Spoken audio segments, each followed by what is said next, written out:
Hello, everyone. Welcome to Tea Time History Chat Live. Today, we're going to talk spares who became heirs. And this is inspired by last week's chat that we had about Arthur Tudor, Prince of Wales. And I'm sorry, somebody said it in the chat, and I'm sorry, I can't remember who, that perhaps doing a live about spares who became heirs might be interesting because, of course, that is what happened with Arthur Tudor. And so I'm going to go into that today. It's not, well, when I looked into it, I thought actually there's different categories of spares who became heirs. So I am specifically looking at those who became, whose line sort of went in to the direct line of succession due to the death of an older brother in every case. So we're going to do that.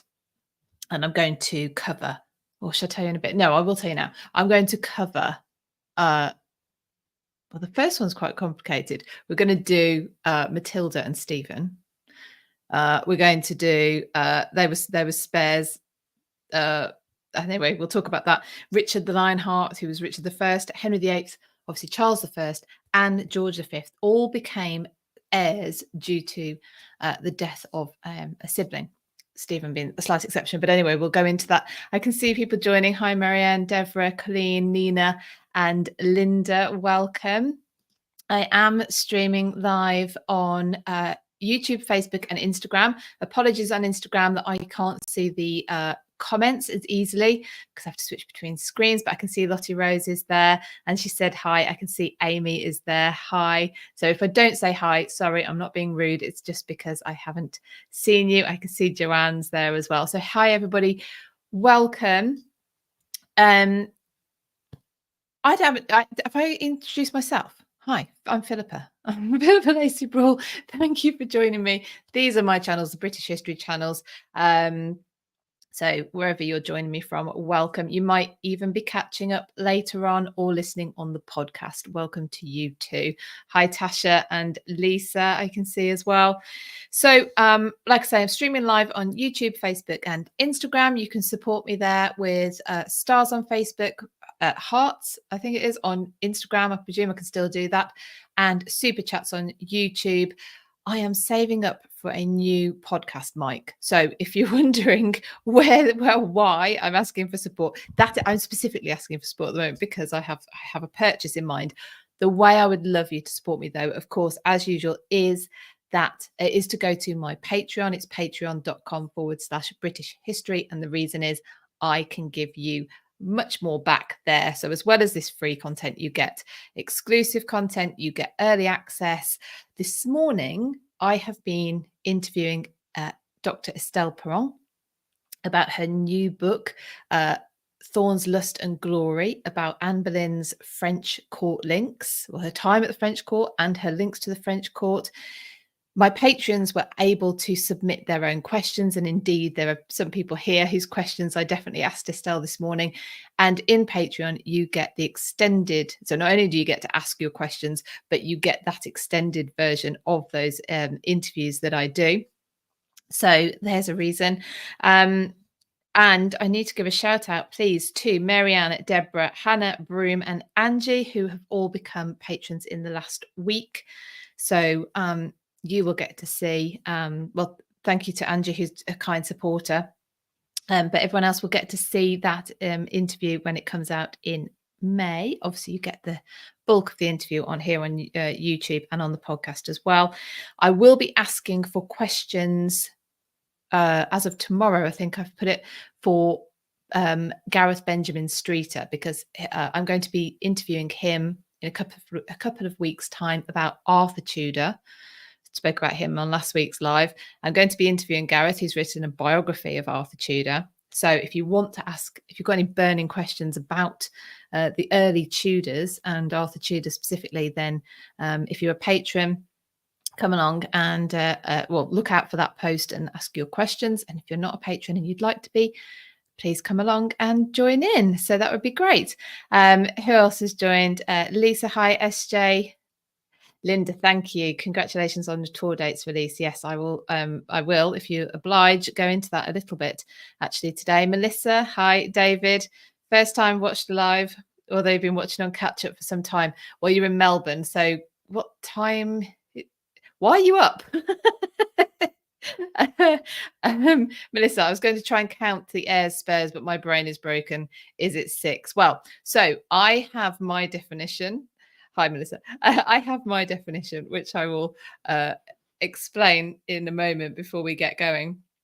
Well, I'll explain it slightly now. So I you can either look at people who became heirs due to like, for instance, like Elizabeth I became the heir to Mary I. Mary I became the heir to Edward VI.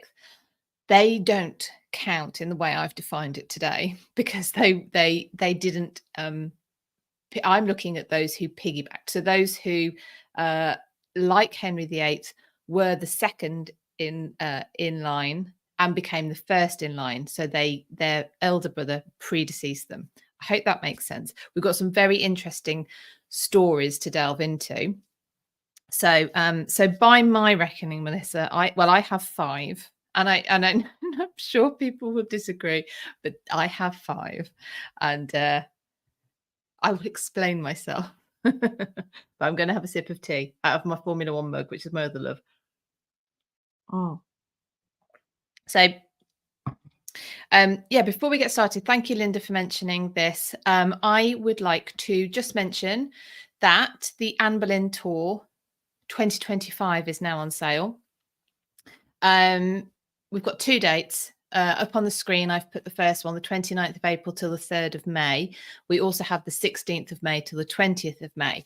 Now, both of these tours are designed so that we get to the Tower of London on a significant day in Anne Boleyn's story. 2nd of May in the first tour, that is the date that Anne Boleyn was arrested at Greenwich, brought to the Tower of London by barge, and of course she was never to leave the Tower of London. So this is her final journey and her final. So we actually go on the day that she entered the Tower of London, her final resting place. Also, for the second tour, we go to the Tower of London on the 19th of May, which is the date she was executed. Gareth Russell is our tour historian. Just not only a fantastic historian, but a fantastic human being to spend 5 days with. I can guarantee you will not stop smiling. You will not stop being fascinated when you are in a place where you are listening to Gareth Russell. He's absolutely fantastic. We would also be joined along the way by other historians. On the first tour, we have Professor James Clark. I'm a big fan of James. He wrote a brilliant work on the dissolution of the monasteries, and he's going to be coming and speaking to the group about Anne Boleyn's role in the dissolution. We also have Kate McCaffrey speaking on both tours about her wonderful work on Anne Boleyn's books of hours. Actually, she's got more research that she's done that she's going to be sharing with the group. By the way, if you're a member of my Patreon, I post the tour talks into Patreon. So there's another bonus feature for you. On the second tour, Tracy Borman is talking to us at Hampton Court Palace. And on both tours, we have Jay Britton, who's the Tudor Songbook, who has researched music from the Tudor and specifically actually the music Anne Boleyn would have known and would have listened to. And she does a private concert. She's doing a private concert for us on both tours. Both of them, so exactly the same setup really for both of them, slightly different order, but are 4 nights at Hever Castle. So we actually stay at Hever Castle. We have the Astor Wing entirely to ourselves. That means we basically have a private use of the wing that Astor built in order to entertain himself. Him and his friends. The Queen Mother, before she was even married, was entertained there. Gareth Russell's research actually unearthed the fact that she decided she would accept George, who would become George VI, proposal. She was at Hever Castle when she did that. So it's a fantastic package. So if you are interested, anyway, it is on sale to patrons as of yesterday, and it will go on general sale on Tuesday. So thank you for indulging me in that. Let's get on to today's topic. So Melissa says, do we count Richard the First? Yes, not first in birth order. Yes, I am going to count Richard the Third. So we are going to be covering the stories of really, what I want to do is cover the stories of the spares who, all of them, yes, all of them, maybe one might be questionable, but we'll get to that, in their own lifetime were the dominant sibling. You know, this is the one that the other siblings lost out to in terms of attention and, expectation. And you'll see that many of them, I think all of them, died when they were fairly, of a decent age. You'll see there's obviously a range, but they are the spares that we're going to cover today. So I am going to look at the death of William Aethling, Henry the Young King, Arthur Tudor, slightly less because we covered him in a full hour last week. You can go and check that out if you didn't see that. Henry Frederick and Albert Victor. So anyway, shall we let's get going. Right. I have slides for you. I hope you appreciate my slideshows. They take me a little while to put together. So the first spare to become heir is the Empress Matilda. Now this is a story basically of the White Ship disaster, which you may have probably have heard of. And this was the death of William Aethling. He died on the 25th of November, 1120. He was already aged 17. Now, Aethling is actually an old English term, which Henry used to sort of demonstrate that William was his heir. Now, the White Ship, which does have a proper French name, which I don't think I'm going to dare actually try and and say. We talked about this. I interviewed Sharon Bennett Connolly, who's written a book called The Women of the Anarchy, and I interviewed her a couple of weeks ago. That will be out in a couple of months' time, and we talked about the White Ship disaster because it leads on to the anarchy, which I'll explain in a moment. The royal court had been in France and was returning to England. Henry I had gone ahead and he had been offered actually this ship, but all his arrangements were already made, and they set sail in the ship that Henry I had always been intending to go in. This the White Ship was a refitted ship. It was now supposed to be as fast as the fastest ship. Thomas Stephen, who was the captain, was really proud of this ship, and this is why he'd offered it to Henry. But Henry had said, no, the kids can have it. So William Aethling and two of Henry's other children, illegitimate children, so William's half brother and half sister, one was called Matilda, and I'm sorry, I can't remember the boy's name. They were also on the ship. Oh, Richard. I've actually written it down. I could have just read my notes. They were on board the ship, ready to set sail, presumably the next morning. And they started drinking. It was a bit of a party. There was about 300 people on board. This is basically the young party ship. The older crew, the king and the parents had gone on ahead. And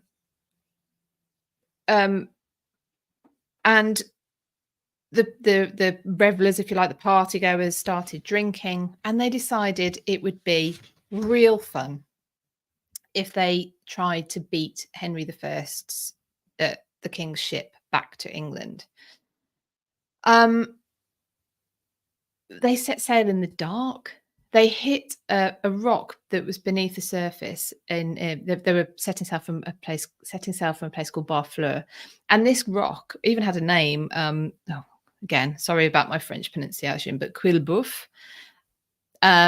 It's a known rock. This is a harbour used all of the time, but for some reason, maybe because the crew were drunk. Oh, because the crew were drinking as well. This isn't just the people on board. The crew were drinking.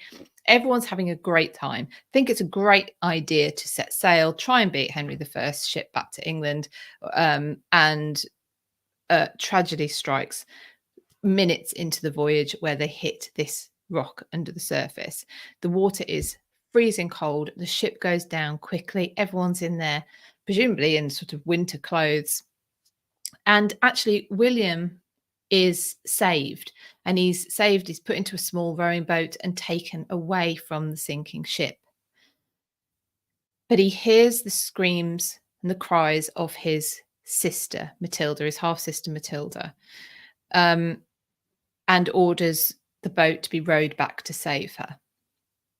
The boat is completely overwhelmed with people who are drowning, trying to get into the boat. The boat is capsized, and everyone aboard the small boat, including William Aethling, drown, and his sister isn't saved. The only survivor of the entire disaster was a local butcher called Beryl something. There's a few different versions of his name, but he'd boarded the ship to try and retrieve debts from the people who were about to go. That's the only reason he's on board, and he manages to survive. But he is the only survivor. He's the only one to tell the tale. There's a story. I think it's in Vitalis's chronicles. I'm not sure, but that says that the captain actually survived, but on sort of realizing that no one else had, including, of course, William Aethling, the most important passenger on the ship, that he just gave up and drowned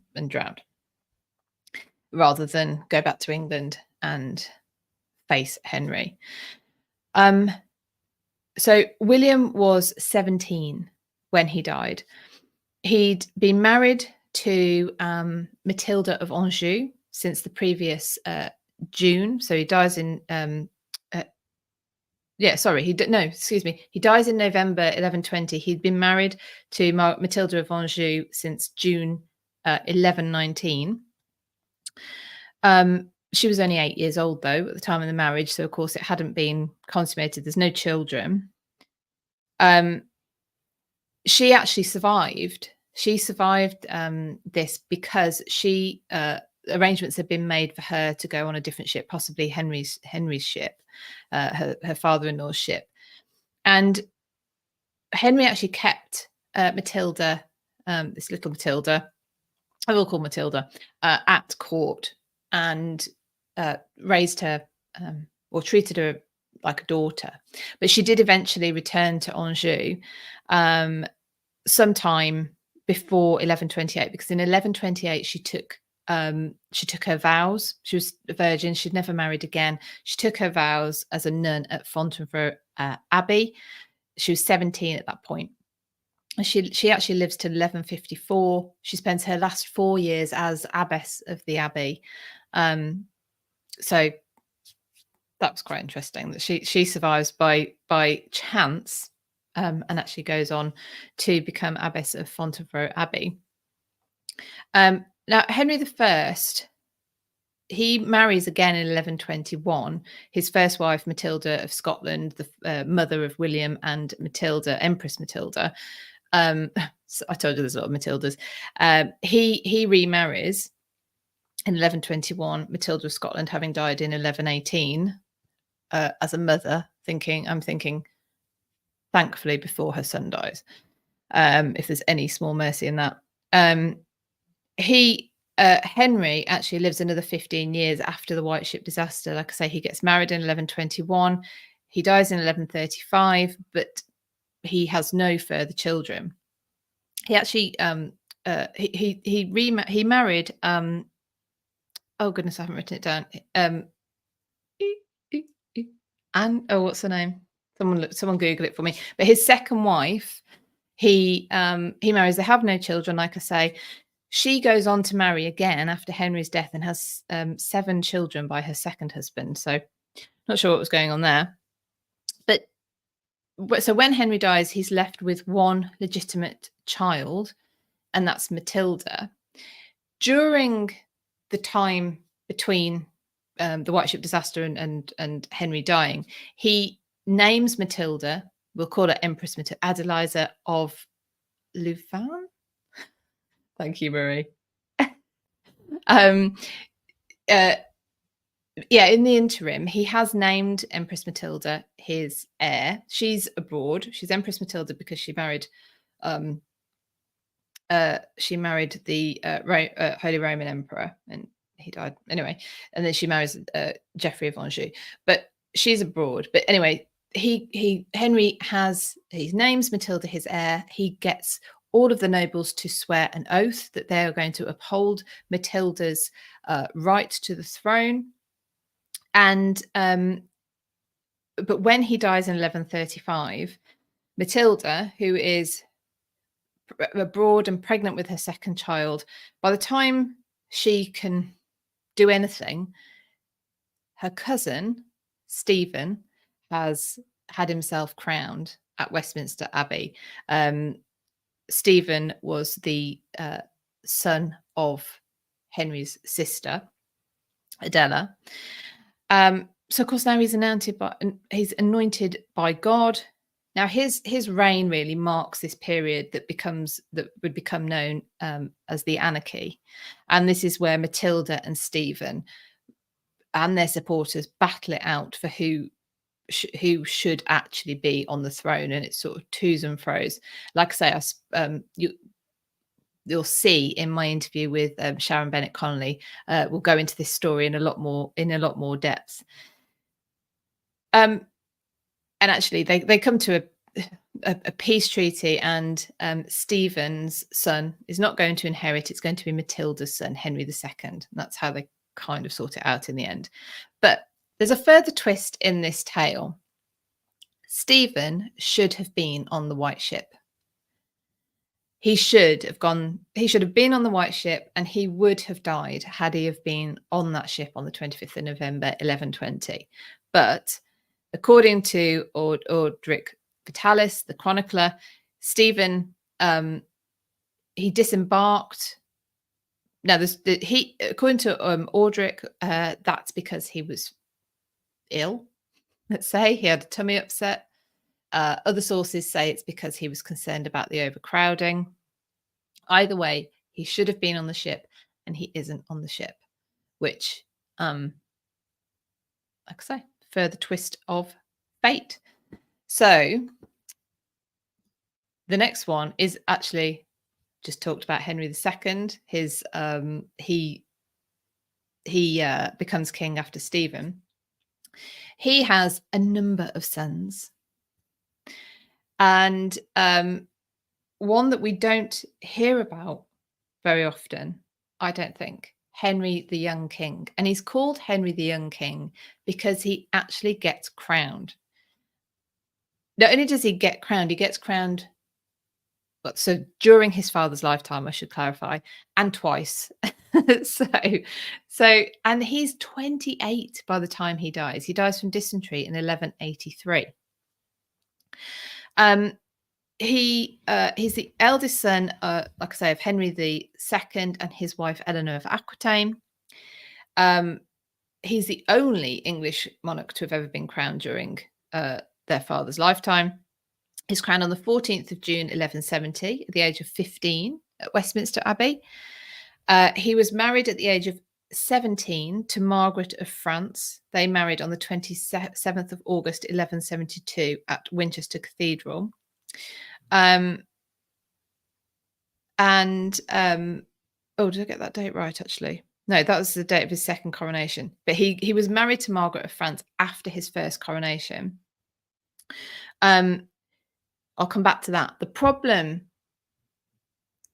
so he was crowned, then known as Henry the Young King, because obviously Henry the actual king, the superior king, I don't know what they would have said, um, he has no power. It's literally just the title. He has no he doesn't get given any of the finances, he doesn't get given any of the responsibility, any of the power. And this is a bit of a running theme with Henry II actually and his sons. And this is why they rise up and they actually rebel against him. We covered that with Richard the Lionheart. I don't know if that was here or in History After Dark. I think it was in History After Dark. And this is because Henry just won't relinquish power, even to the son he's had crowned. So why would he get him crowned? It avoids possible potential disputes. So it's a bit like Henry I designating William the Aethling. It says Henry is king. If I die, my son Henry is king. He's already been crowned. There's no dispute here. To avoid things like the anarchy happening again, where Matilda, who was heir, is usurped by Stephen, and then you have these years of just warring and nothing useful getting done. So there's the avoiding the disputes about the succession, but also you may remember Henry II is the king who had, well, it's in dispute. Thomas Becket, anyway, was murdered. His Archbishop of Canterbury is murdered, or martyred, depending on which way you look at it. And at this point, so at the point that that young Henry is crowned, Archbishop of Canterbury Thomas Becket is in exile after falling out with Henry II. And we could go into that, but they fall out.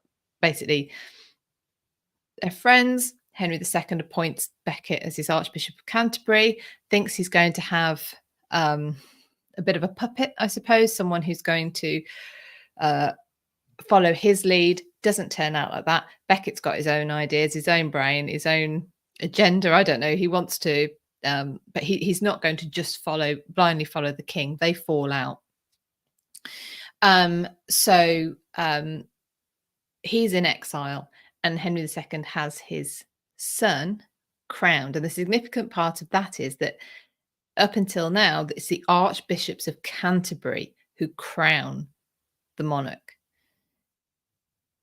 Henry II gets Pope Alexander III to agree that he can have whoever he wants to crown Henry, and he gets the Archbishop of York, Archbishop Roger of York, to crown Henry, the young king.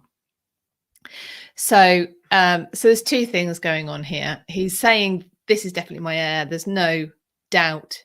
If I die, he's just straight away king. There's also sticking it home to Thomas Becket to say, you think you think you call the shots, you'll find I call the shots. So there's that. The second coronation, like I said, happens on the 27th of August 1172 at Winchester, and this time it's for Henry the young king and his wife, Margaret of France, who wasn't crowned alongside him the first time. So this second coronation was perhaps to remedy that supposed slight to the King of France, King Louis, who was not happy that his daughter hadn't been crowned when she became queen. So, but again, despite the two crowning ceremonies, Henry the young king is still not given any particular power, any particular money. He rises up in rebellion in 1173. Like I say, this is a bit of a running theme as well with Henry the second's sons. Excuse me. He gets more money, but he gets no more power. So he spends all his time going off and taking part in tournaments, alongside one of my personal heroes and hero to all, William Marshall, who served Henry the young king. They actually had a falling out. Either Marshall got a bit too close to Margaret of France, or he just generally got a bit too big for his boots. But anyway, they fall out. by the by, really. But in 1183, Henry the Young King revolts again. He's 28 at this point. He's been crowned twice, and he's not getting any responsibility of his own. He's not getting any power. He was at Limousin. He developed dysentery, and he died the horrible and painful death which that brings with it. Like I say, he was 28 years old. He'd had one son called William, but unfortunately he'd been born in 1177. He'd only survived 3 days, so he died with no direct heirs, and thus the line skipped to his younger brother Richard, who we know better as Richard the Lionheart. Marshall actually went on to serve Richard the Lionheart. Richard also died without heirs. Actually, the crown then passed to King John. Marshall served him as well, and then King John's son Henry III, also Marshall, served. But so there you go. Marianne, was Stephen's second son still alive when Henry the Young King was crowned? Stephen's second son. I don't know who we're talking about. Sorry. Because so the line the line after Matilda and King Stephen was agreed. It's going to be Henry II, first of the Plantagenets, actually. And then there's no other lines to. Well, I mean that that could be another reason. If there are still lines, Stevensons around, that Henry has Henry the Young King crowned as well. Yeah, yeah. The next one that comes around is, of course, the topic of last week. So if you want to know more detail, I'm not going to do it massively today. Melissa, was Geoffrey older than Richard? Are you talking about Robert? Who are you talking about? Sorry, I don't know. Geoffrey is Matilda's husband. There was other brothers that. So Geoffrey predeceased Richard and Henry the Young King. So he's not. So yeah, he was out of the question by then. I think I've got that right. Feel free to go and have a look. There's a lot of information here. So yes, so the next one is Henry VIII, of course, probably one of the most famous kings who shouldn't have been king. Had his brother lived, Arthur, Prince of Wales. Arthur, Prince of Wales was already married. I've put Catherine of Aragon's picture up there. She marries Arthur in 1501. She, of course, goes on to marry Henry VIII in 1509. And Arthur dies in 1502, just 5 months after he's married Catherine of Aragon. He dies at Ludlow Castle. He's buried at Worcester Cathedral. He was 15 years old. There was talk at the time that Catherine might be pregnant. Of course, later on in the divorce proceedings, Henry VIII's great matter when he's trying to divorce Catherine, we know that she, of course, has vehemently argues that the marriage was never consummated. We don't really know how Arthur died. There's been a few theories put forward. One of them is sweating sickness, which was known to be in the area of Ludlow when Arthur died. So potentially, but because I discussed Arthur last week, and because I am going to be interviewing Gareth Benjamin Streeter about Arthur, I'm not going to go into his story a lot today. Like I say, if you've got any questions on Arthur or on the early Tudors that you want to put to Gareth, get into my Patreon and you can do that. So Melissa, I think I answered that. Geoffrey predeceased Henry the Young King. I think there's a brilliant book on the book on William Marshall actually covers the time of Henry, because he basically served Henry II, Henry the Young King, Richard I, King John, and Henry III. If you read about William Marshall, it's a brilliant way to read about that period. Thomas Ashbridge's book on William Marshall is really good. Okay, so then we have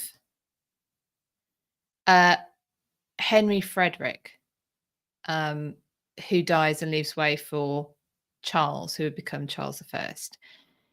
Henry Frederick is the son of James VI of Scotland, who becomes James I of England, and his wife Anna of Denmark. He's named after his two grandfathers, Henry Stuart Lord Darnley and Frederick II of Denmark. That's how he's got the Henry Frederick name. He was born on the 19th of February, 1594 at Stirling Castle in Scotland. And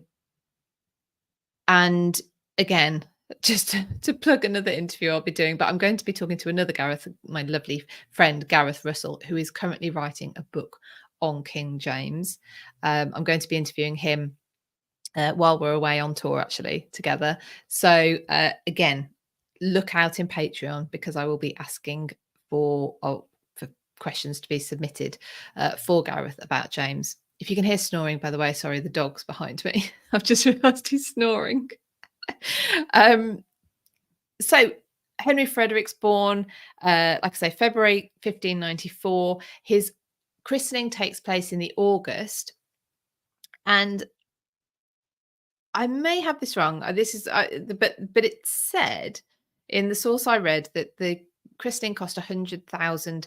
Now I'm not sure if that is English pounds or whether it's Scots money, because when I plugged that into the National Archives calculator, which you can do with any sum, you choose the year or the closest year, put in your sum, and it will tell you what the buying power it was of that amount of money at that time, and also the sort of equivalent in today's money. But it translated to £17 million. So I'm not completely sure. That sounds like, how do you spend that much money on a christening? But anyway, apparently it was Anna's dowry. Well, there's two ways that I've read that it was paid for. Anna's dowry, but I also read that James introduced a tax for it. Either way, this boy is having the best christening. He has an interesting childhood, or interesting in terms of how of a demonstration of how his parents are getting on. James is concerned that Anna of Denmark's Catholicism is going to have an impact on Henry Frederick, and James is Protestant. And so he sends Henry Frederick off to be raised by the Earl of Mar. And Anna resents this massively. She hates this arrangement. She doesn't get on with the Earl of Mar and the Countess of Mar. She thinks they're going to poison her if she goes to visit. It's really not a good setup as far as Anna is concerned. And so she took great pleasure when James becomes King of England. He travels down on his own, or without his family to begin with. And she follows.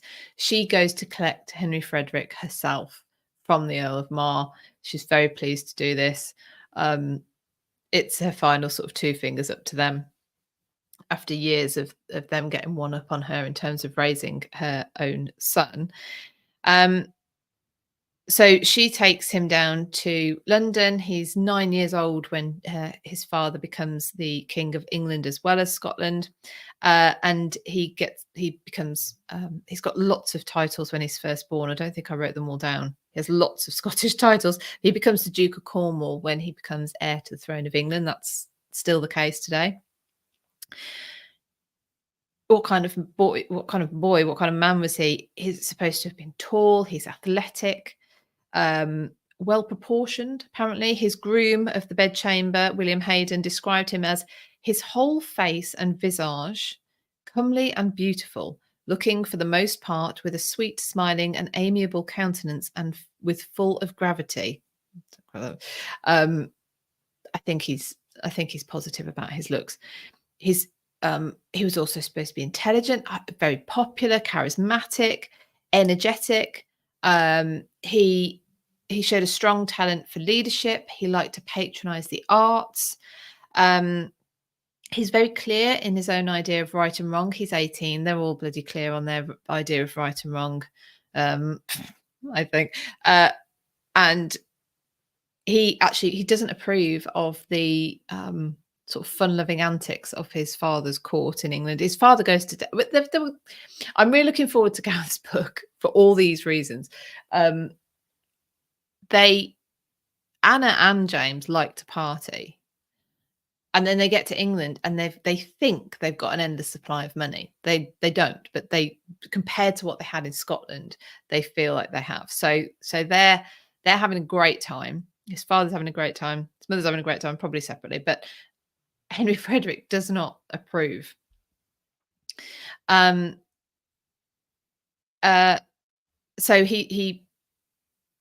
how much this is actually a problem between Henry Frederick and his father, again, I'd love to ask Gareth that, because it, father or parent teenager, although the concept of teenagehood wasn't around then, but relations can always be a little bit like that. So how much this was ever any more than that, I don't know at the moment. He did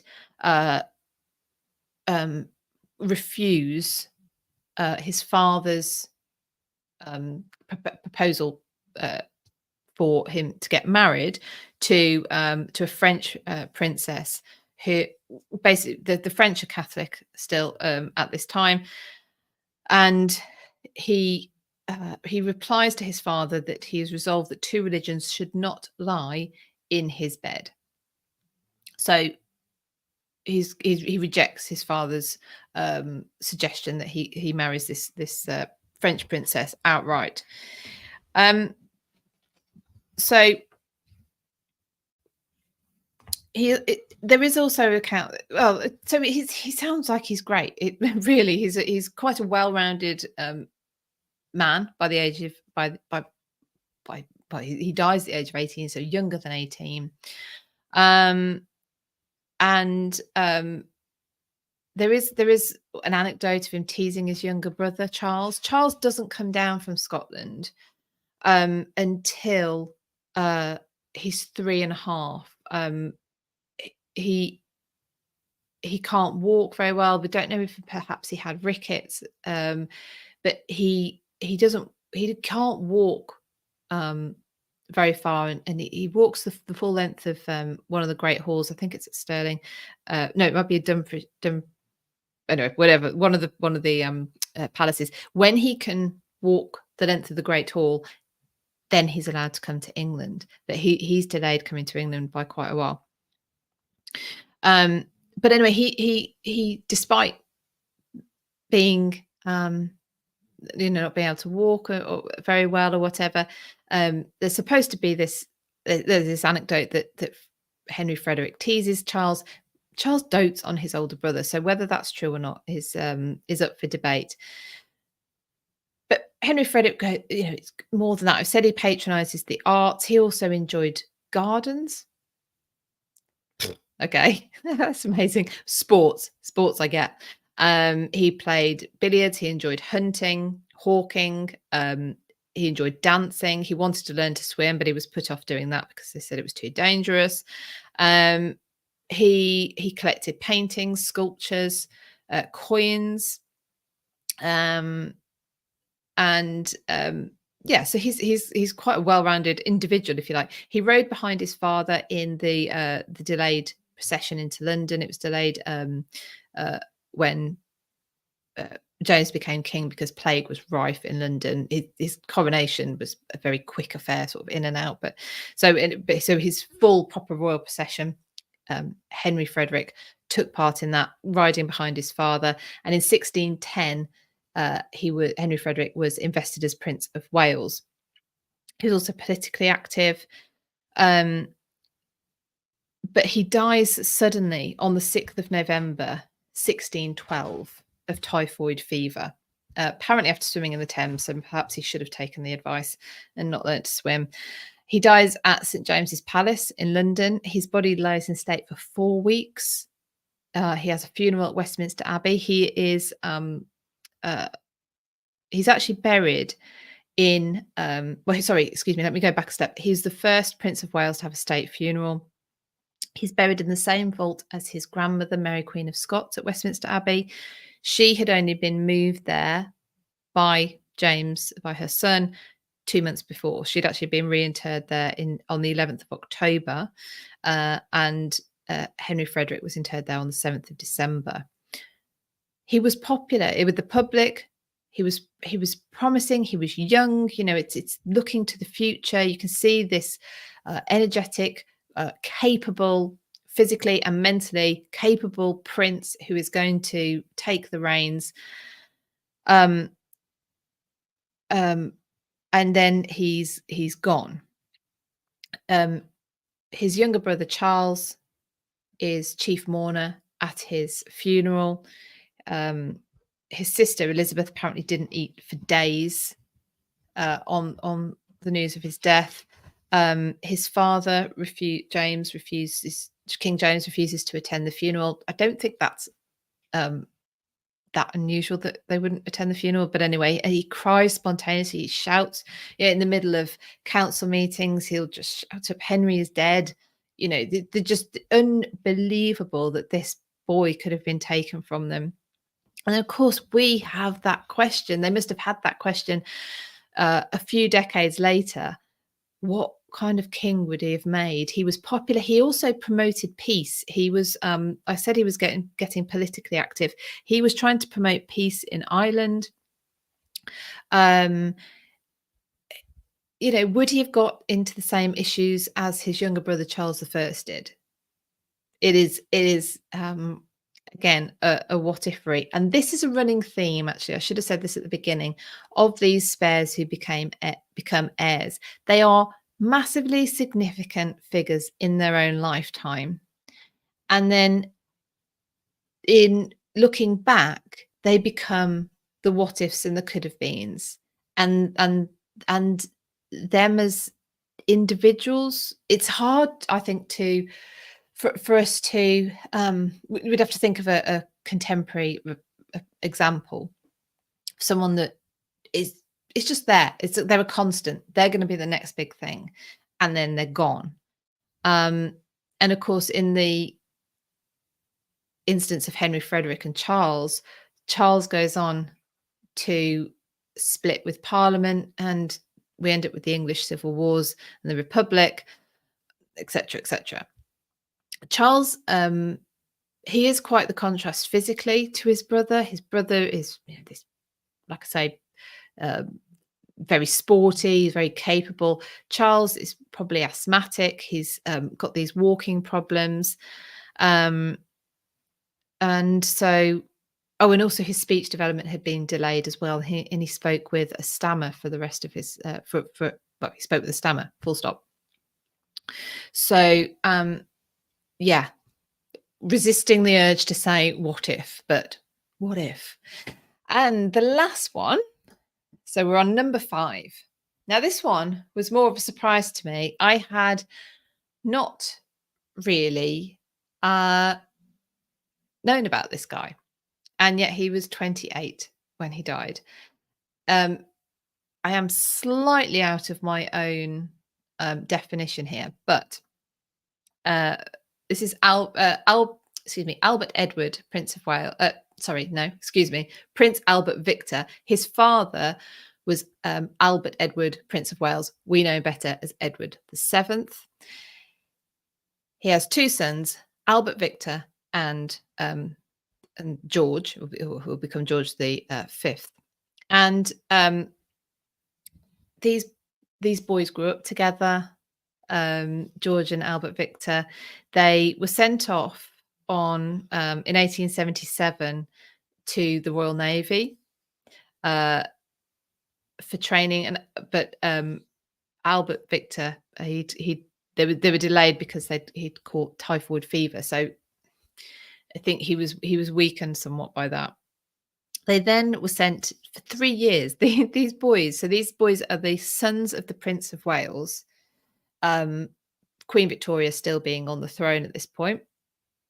So the sons of the Prince of Wales, they're in the direct line of succession. Obviously, it would have gone um, Albert Edward, who we know better as Edward, and then Albert Victor, um, presumably both named after Prince Albert, Queen Victoria's husband. They're sent off on a 3-year world tour. Apparently, they both got tattoos in Japan. I'm interested in that. So they went off when they were about 15 because when Albert Victor was 15, he's 18 when they return. He's not the brightest. He has a tutor called James Kenneth Stephen, who is very enthusiastic about how much he's going to be able to achieve with Albert Victor. He's getting him ready, or he's helping him through his studies at Cambridge, but he does say of him, I do not think he can possibly derive much benefit from attending lectures at Cambridge. He hardly knows the meaning of the words to read. Ouch. His private life as well apparently was very uneventful. He's in the Navy, and his officers, brother officers, it's said that they would like to make a man of the world of him. Into that world, he refused to be initiated. He is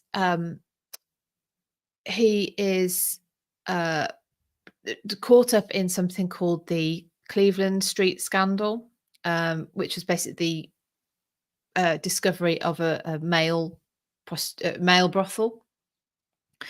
The New York Times ridicules him as a dullard and stupid, perverse boy who would never be allowed to ascend to the British throne, which is it's an awful thing to write about somebody, but also this idea that someone's not allowed to ascend to the British throne by this point makes me it kind of makes me cringe and giggle in equal measure, because this has been said about it was said about Charles. For one, people would say to me, oh, it's going to leapfrog Charles, and we're going to get William, as if this is some sort of popularity contest. I'm afraid it's not. It is as set. So Albert Victor was definitely going to become next in line to the throne. Excuse me. So he's then sent on a 7-month tour of British India from October 1889. And in 1891, he becomes engaged to Princess Victoria Mary of Teck, and the wedding is set for the 27th of February, 1892.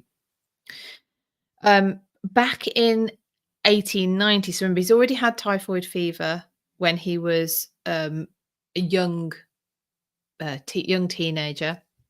In 1890, he's attended by several doctors for some sort of mystery illness. It's either it's described both as fever and gout. Well, gout doesn't have a fever, but anyway.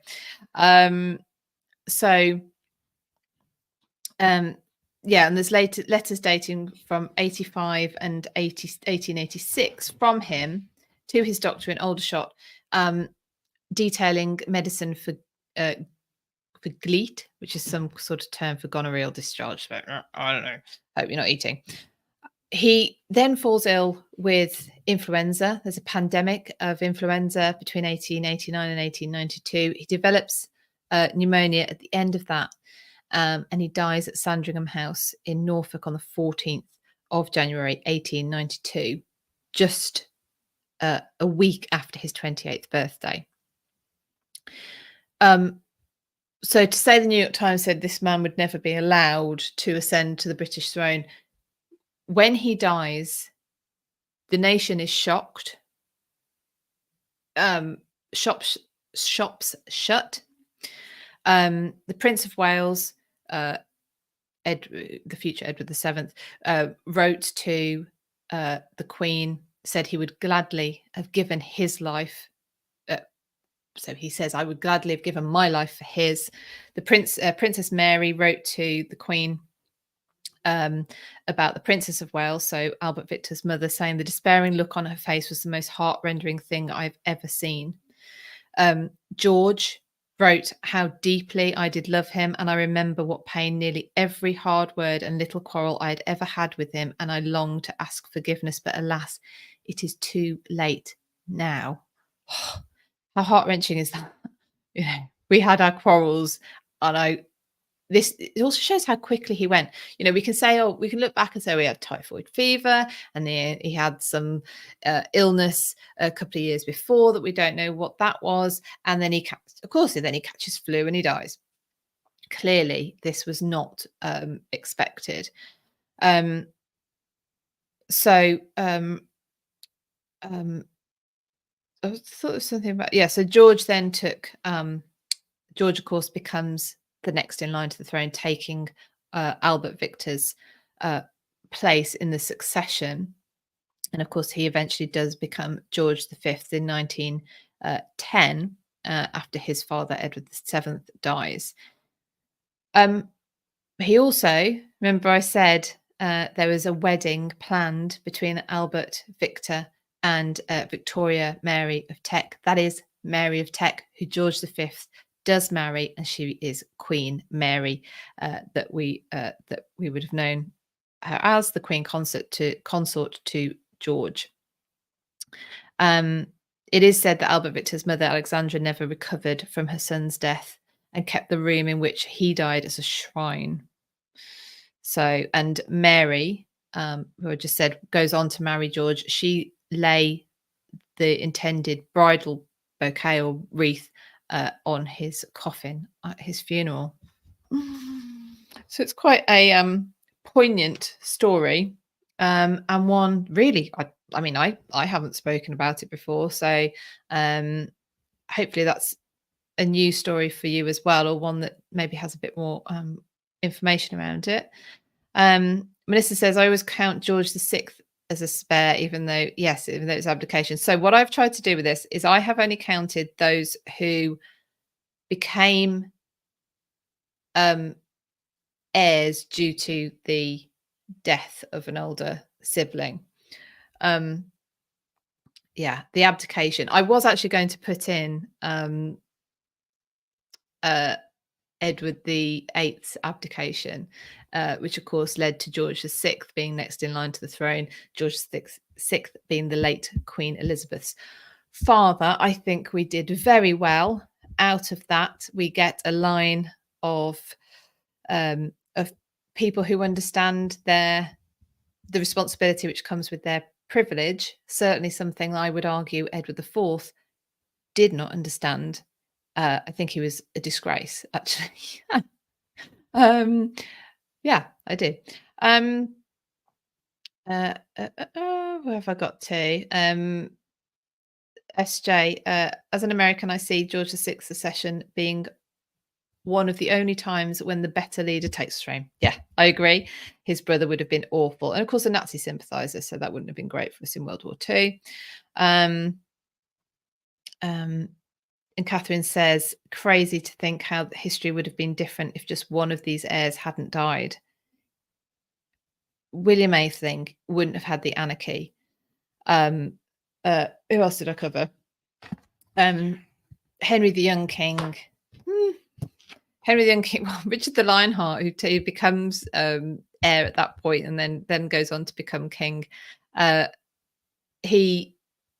He spends 6 months of 10 years, and he basically uses England as a cash cow to pay for his crusades and his battling, abroad. And if Henry the Young King had, I mean, even if Henry the Young King had children, perhaps we wouldn't have had Richard and we wouldn't have had John. But then if Richard had children, anyway, see how it starts to get complicated.